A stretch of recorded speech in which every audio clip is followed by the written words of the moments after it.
कदली चाष विषय में आगुरी भी थे कही कदली गोटे लाभजनक फसल।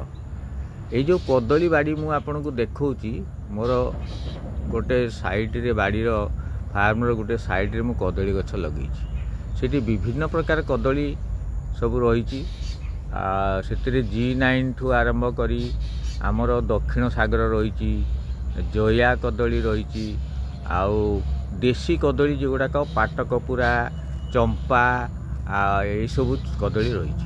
कदली गछ किसी जत्न नेबाक पड़नी। प्रथम वर्ष जहाँ लगे मुझे जत्न नहीं एवं खाली चारा जो ता भर बाहर से कदली कांदी बाहर मंजा भी बिक्री हम तार भंडा बिक्री हम। कदली आम ये मार्केट रे अवश्य एत भल चाहिदा नहीं तथापि आमर जो तरकारी कदली अति कम 3 टंका 4 टंका आउ जो G9 रही पाचला कदली सी केजी प्रति 20-22 टंका 25 टंका 30 टंका पर्यंत दर भी बिक्री हो जाऊँ।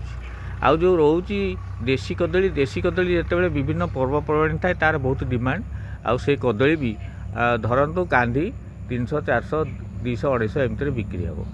तेणु कदली चाष जदि आप बाड़ी किसी फांका पड़ी सेठी किसी व्यवहार होनी आपण से किछि 2 पैसा लाभ करने जो कदली गछ लगेबे ताले आपण वर्ष सारा से किछि ना किछि फायदा पाइबे।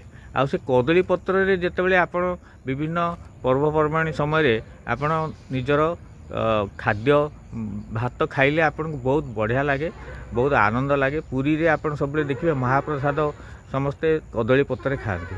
तेणु कदली एमिति गोटे जिनस तार कौन सी जिनस नष्ट हुए नहीं व्यवहार लगे आउ ये गोटे लाभजनक चाष।